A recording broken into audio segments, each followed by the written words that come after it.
Oi, gente querida, que bom estar aqui com vocês. E eu vou trazer hoje uma mensagem muito interessante, a 7ª mensagem da série Batalha Espiritual. E o tema da mensagem de hoje é a atividade dos demônios. Mas eu queria antes começar contando um testemunho. Em 1992, eu estava indo ao centro da cidade, onde eu iria discipular uma ovelha minha que trabalhava, se não me engano, no Banco Nordeste, Banco Ceará. Eu saí de lá, vim pela rua 24 de maio e eu vi uma pequena multidão de pessoas. Eu parei para ver o que era. Era um indivíduo que estava com os olhos vendados e adivinhando um monte de coisas. Tinha um companheiro dele que ia e falava: como é o nome dessa pessoa? Eu pegava lá a carteira de identidade, ele dava o nome, sobrenome, data de nascimento. E eu olhava aquilo e falava: isso aí é engano, deve ter um ponto no ouvido, alguma coisa. Só que de repente o auxiliar dele parou de falar, ele só apontava. Ele dizia o nome, o sobrenome, onde nasceu, e você só via a cara das pessoas. Meu Deus, o que é isso? E eu já fui ficando meio assim, né? Ele veio indo um a um, apontando. Quando chegou em mim, eu tinha passado numa livraria ali na galeria na 24 de maio, onde tinha uma loja evangélica, e eu tinha comprado 3 livros dentro. Tinha comprado 3 livros, tinha embrulhado em papel e estava dentro de uma sacola. O camarada falou assim: é uma sacola com 3 livros dentro. Eu fiquei muito impactado, fiquei todo arrepiado. Falei: e agora, Deus? Isso aí eu estou vendo uma manifestação demoníaca. O que o Senhor quer que eu faça? E aí eu comecei a orar. Baixinho, né? O Espírito Santo falou: ora em línguas. A primeira palavra em língua estranha que eu disse, o cara errou. E o companheiro dele falou: você errou. E ele não conseguia mais acertar, Ele falou assim: olha, vamos fazer silêncio, porque eu acho que está tendo alguma coisa que está atrapalhando. O camarada de olhos vendados virou para o meu lado, se dirigindo a mim, e disse: tem alguém atrapalhando aqui. Eu falei: Senhor da glória, o que é isso, né? Porque o cara estava, antes de eu começar a orar, estava acertando tudo. O Espírito Santo falou: vai embora. Quando eu saí, andei uns 200 metros, o Espírito falou: agora volte. E quando eu voltei, gente, ele estava acertando tudo de novo. Naquele momento, Deus falou assim: olha, estou te dando um conhecimento de uma guerra que vai ser a guerra dos últimos dias. Entre numa livraria que eu vou te mostrar. E eu entrei e logo de cara eu fui numa área de esoterismo. E lá eu comecei a comprar os livros de Nova Era, estudar e descobrir qual era o plano do anticristo para os últimos dias. Gente, quando você fala desse tema, é uma luta tão grande que, para vocês terem uma ideia, eu tinha preparado uma mensagem, agora mesmo, antes de eu estar fazendo essa aqui, para falar sobre UFO, objetos voadores não identificados. A mensagem inteira, preparei com um monte de artigos, livros, fui atrás, fiz uma coisa muito completa. Quando eu fui salvar, simplesmente perdi tudo. E aí, eu falei: quer saber, tá tudo na minha cabeça, e eu escrevi de novo.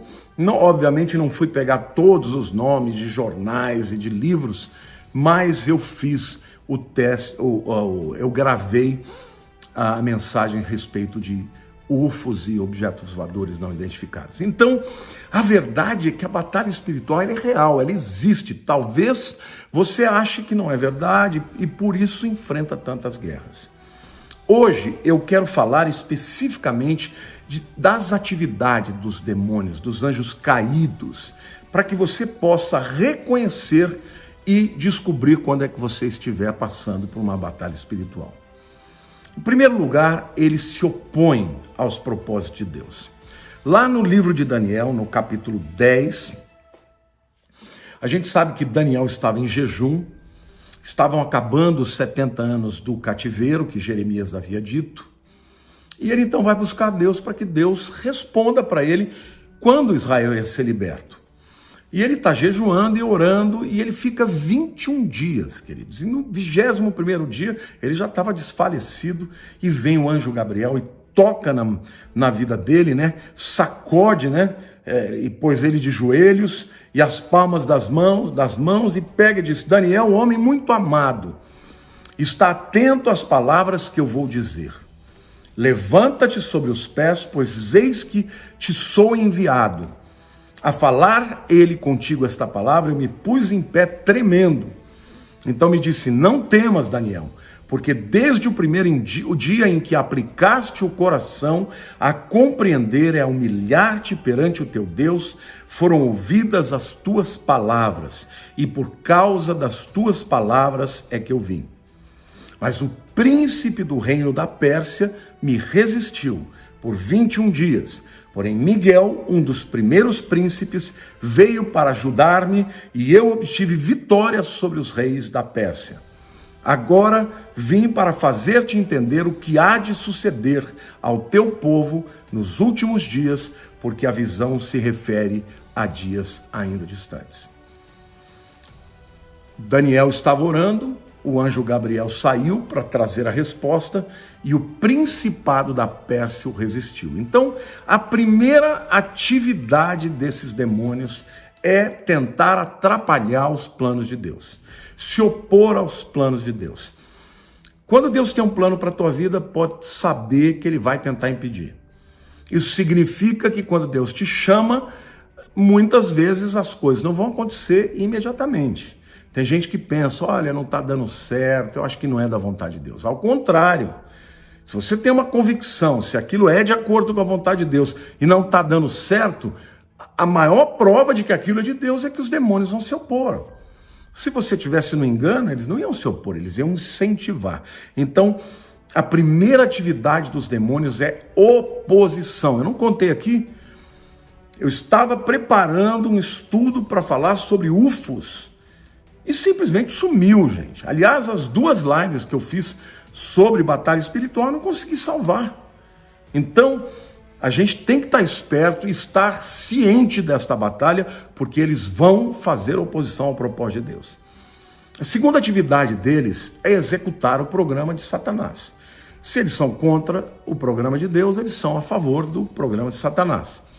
Em Apocalipse 16, versículos 12 a 14, diz assim: derramou o 6º anjo a sua taça sobre o grande rio Eufrates, cujas águas secaram, para que se preparasse o caminho dos reis, que vem do lado do nascimento do sol, do Oriente.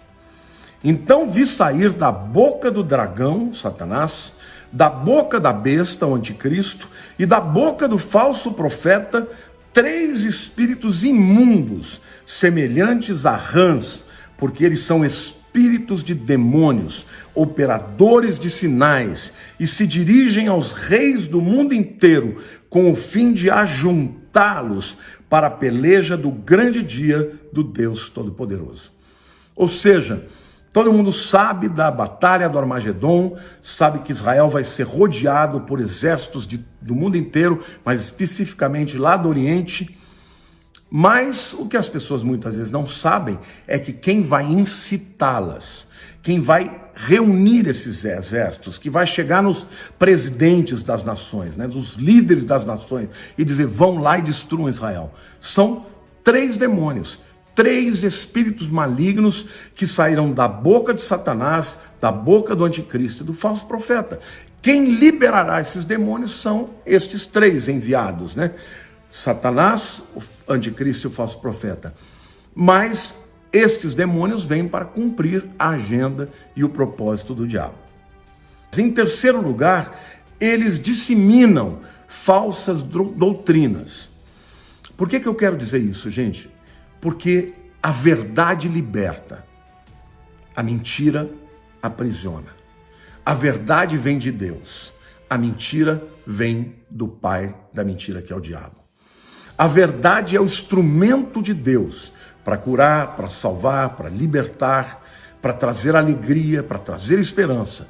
A mentira e o engano é o instrumento do diabo para trazer enfermidade, para trazer morte, para levar as pessoas à apostasia. Ou seja, o programa de Satanás tem como base a mentira e o engano.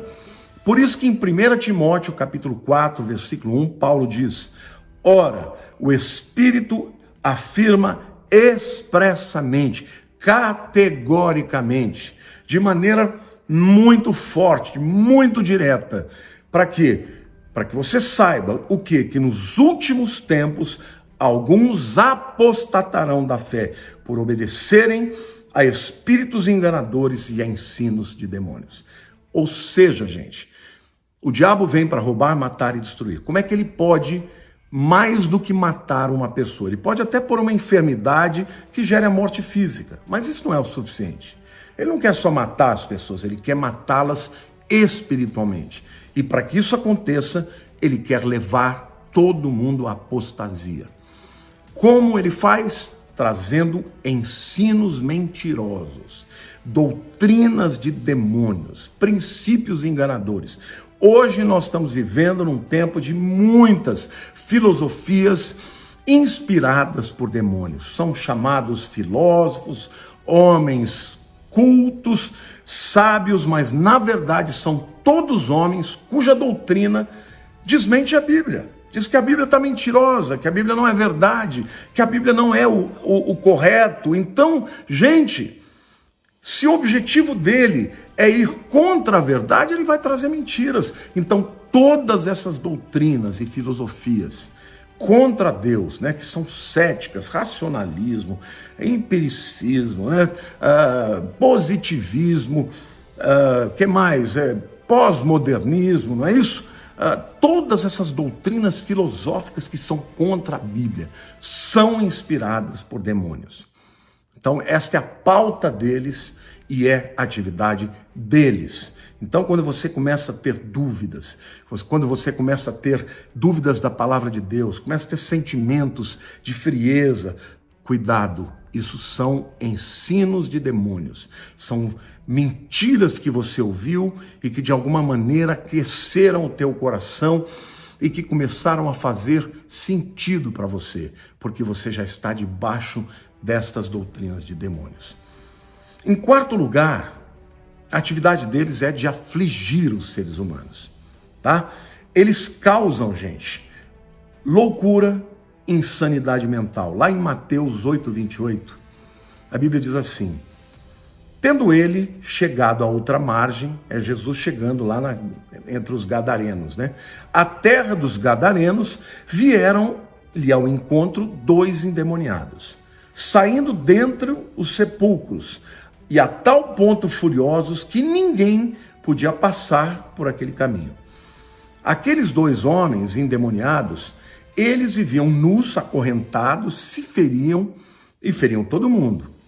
E eles estavam possuídos por muitos demônios. Então, eles causam loucura, insanidade mental e sofrimento.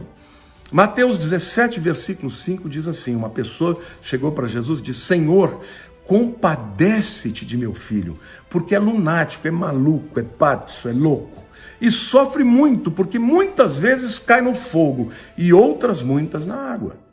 O demônio jogava aquele indivíduo no fogo e às vezes na água. Queridos, quando eu era recém-convertido, a minha irmã fazia balé. E havia uma pianista que tocava lá no balé que ela dançava, que muitas vezes ela ficava endemoniada. E várias vezes o demônio jogava ela em cima dos carros. Ela já tinha sido atropelada algumas vezes e quase morreu. E a minha irmã falou assim: olha, você não quer orar por ela? E trouxe essa jovem para falar comigo. No momento que nós fechamos a porta e ela sentou, aquela moça foi possessa de demônios. E quando ela foi possessa, ela fazia assim, ó, ela não me olhava, ela não me encarava, e durante 1 hora ela recitou a Bíblia de cor, versículos inteiros, para me confundir. E eu rebatendo, né, eu já conhecia a Bíblia, porque no primeiro ano eu li muitas vezes a Bíblia, e eu respondia, mas eu não tinha os versículos de cor, mas eu estava naquela briga, né, com o demônio, e Deus falou assim: mas por que você está debatendo com o demônio? Eu te chamei aqui para você repreender esses demônios. E naquele momento eu falei: Senhor, eu preciso de um sinal. Eu esqueci de dizer que quando a minha irmã marcou a data dela vir, eu fiquei 3 dias em jejum. 3 dias. Então estava no sabe, na ponta dos cascos, estava cheio do Espírito. E na hora que eu levantei a mão para o céu, começou a entrar na minha mão direita uma unção de poder que era como se eu tivesse ligado no 220, gente. Fazia... E a mão esquerda começou a sair. Então, na hora, eu entendi que aquele sinal era para que eu botasse a mão sobre ela. Quando eu botei a mão sobre ela, gente, os demônios saíram na hora e ela ficou lúcida. Mas eu sentia que os demônios estavam ali, em volta. E quando eu comecei a falar com ela e falar de Jesus, ela mostrou assim, ela tinha uma corrente cheia de patuás, cheia de coisas, e ela dizia: eu sou consagrada para os demônios, eu já fiz sacrifício de sangue, não tem jeito para mim. Eu dizia: Jesus derramou um sangue mais poderoso, se você der a sua vida para Jesus, você vai ser liberta. E ela falava assim: mas e se eles me pegarem, se eles me matarem? Eu falei: ao contrário, minha querida, é isso que vai acontecer se você não der a sua vida para Jesus. Eu sei que, olha, ela estava ali, antes de eu colocar a mão sobre ela, ela tinha dado um chute no meu cunhado, que era um cara forte, ele foi jogado longe, sabe, era uma guerra, era uma batalha mesmo, né? E aquela menina franzina, magrinha, falava com voz grossa, dizia: meu nome é Legião, não vou sair daqui. Só que eu estava em jejum, né? Então, quando eu repreendi, os demônios saíram, mas ficaram ali esperando a decisão que ela ia tomar. Como ela não aceitou a Jesus, no momento que ela saiu da minha sala, entrou no hall do elevador, ela ficou possessa de novo. Gente, não é brincadeira. A atividade desses demônios é enganar. Para muita gente, as pessoas vão acreditar que eles não existem, mas estão debaixo da sua atuação. Para outros que abriram algumas brechas, nesses eles entram mesmo e atormentam, e jogam no fogo, e judiam e fazem coisas terríveis, né? A Bíblia diz que eles são capazes de causar surdez. Marcos 9:25 diz assim: vendo Jesus que a multidão concorria, repreendeu o espírito imundo, dizendo-lhe: espírito mudo e surdo, eu te ordeno, sai deste jovem e nunca mais torneis a ele. Ou seja, aquele rapaz mudo e surdo, na verdade, ele estava assim nesta condição porque estava possesso por demônios. Alguns demônios causam cegueira. Mateus 12:22 diz assim: então lhe trouxeram um endemoniado, cego e mudo, e ele o curou, passando o mudo a falar e a ver. Mais uma vez, era um endemoniado que tinha como resultado mudez e cegueira, tá? Em quarto lugar, existem demônios que levam ao suicídio. Marcos capítulo 9, versículo 22 diz assim: e muitas vezes esse demônio o tem lançado no fogo e na água para o matar. Se tu podes alguma coisa, tem compaixão de nós e ajuda-nos. É o pai do menino que trouxe o menino endemoniado para Jesus e disse: olha, o demônio joga ele no fogo e na água, mas o objetivo dele é matar. Então, na verdade, o espírito vem para roubar, matar e destruir. Ele pode matar dessa maneira compulsória, né? Possuindo a pessoa e jogando a pessoa, até mesmo fazendo ela se matar.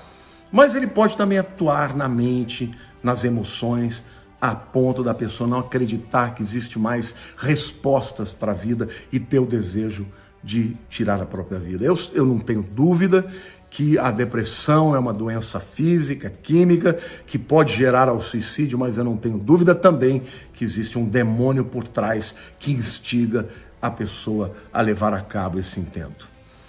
Alguns chegam a provocar ferimentos pessoais.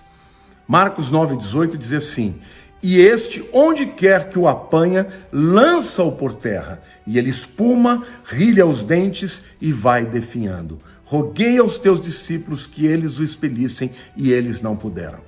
Os discípulos foram lá expulsar esse demônio, não conseguiram, e aí trouxeram para Jesus: Senhor, por que nós não pudemos expelir? Né? Jesus repreendeu a falta de fé e disse que alguns demônios só se expelem com jejum e oração, mas a verdade é que esta pessoa estava definhando de tanto que o demônio estava judiando a vida dele, né?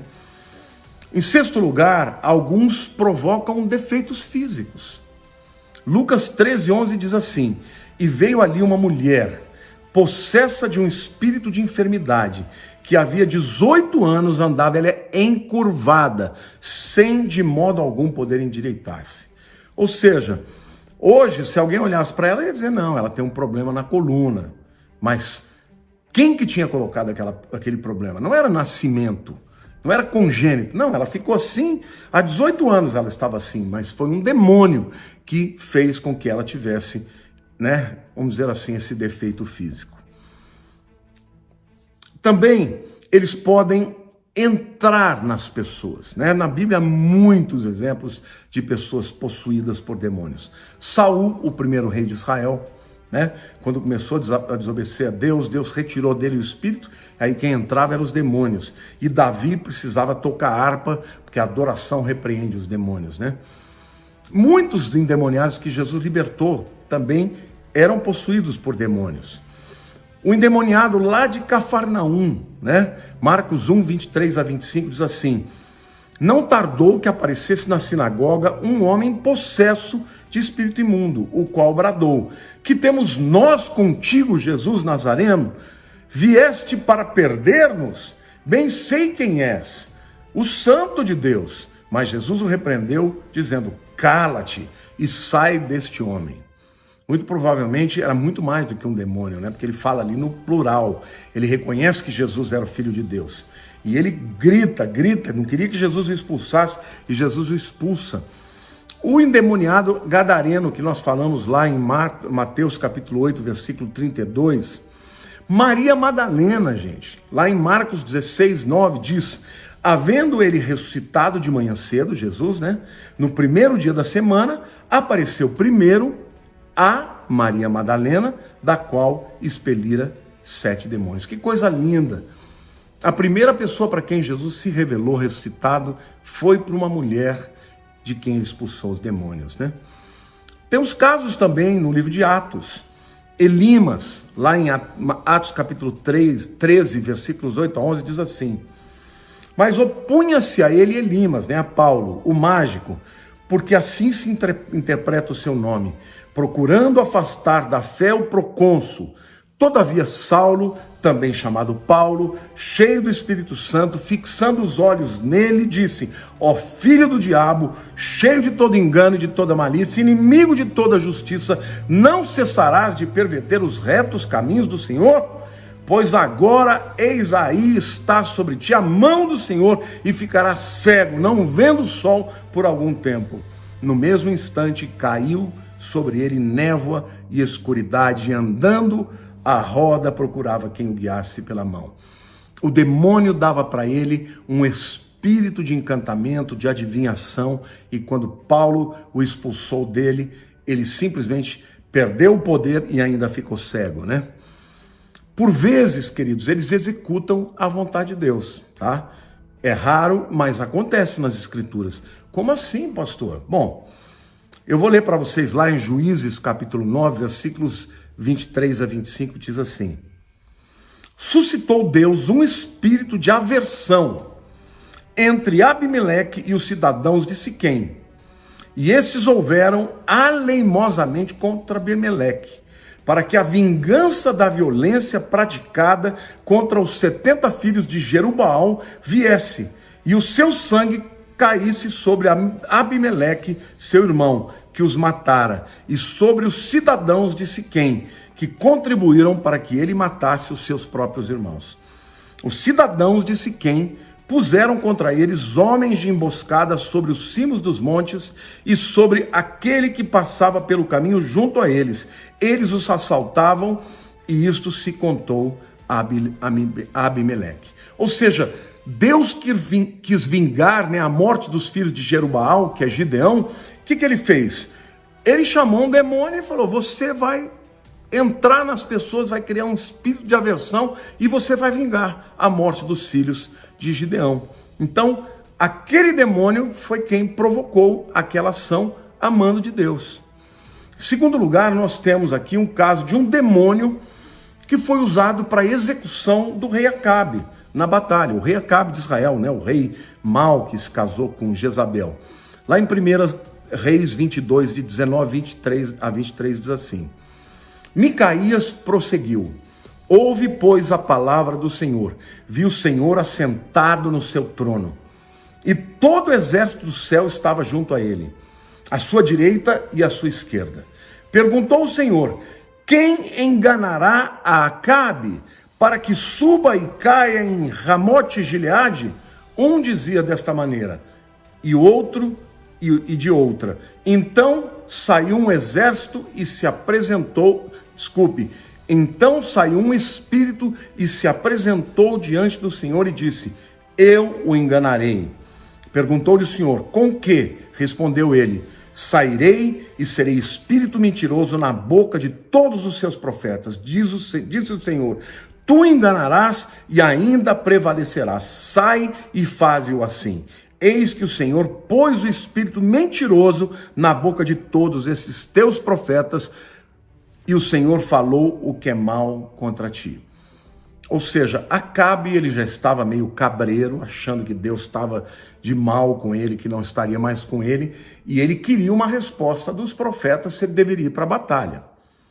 Então, Micaías teve uma revelação em que Deus estava falando ali no meio dos exércitos, em que Deus falava assim, Deus estava sentado no seu trono e tinha anjos de um lado, anjos de outro, e ele perguntou: quem vai enganar Acabe para que ele suba e que caia e morra lá em Ramote-Gileade?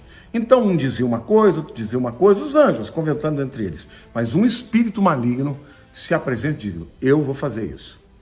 E aí Deus fala: como é que você vai fazer? Ele falou: eu vou botar um espírito de engano na boca de todos os profetas, para que ele tenha confiança e ele vá para a guerra e lá e morra. E assim aconteceu. Então, há casos nas escrituras, porque Deus não vai mandar um anjo mentir, porque um anjo não pode mentir.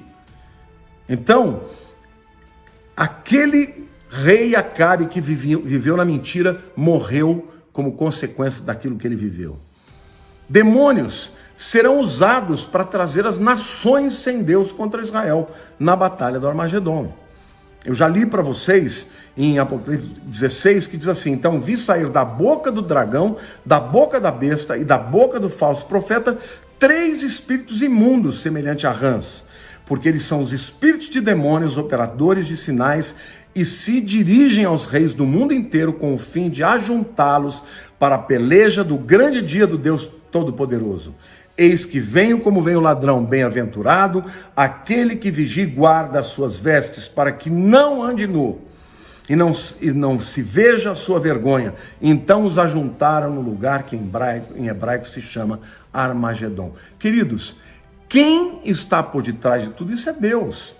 Satanás, movido pelo ódio, vai querer destruir Israel, mas Deus está no controle. Ele está chamando os inimigos para dentro do seu território para destruí-los, não é isso? Eu quero terminar dizendo qual é o destino dos anjos caídos. Em primeiro lugar, eles vão ser julgados por Cristo e pela sua igreja. 1 Coríntios 6,3 diz: não sabeis que havemos de julgar os próprios anjos, quanto mais as coisas dessa vida. Em segundo lugar, eles serão lançados no lago de fogo e enxofre para sempre. Mateus 25:41 diz: então o rei dirá também aos que estiverem à sua esquerda: apartai-vos de mim, malditos, para o fogo eterno preparado para o diabo e os seus anjos. Eu quero terminar com uma pergunta que está no ar. Existe a possibilidade de salvação para os anjos caídos?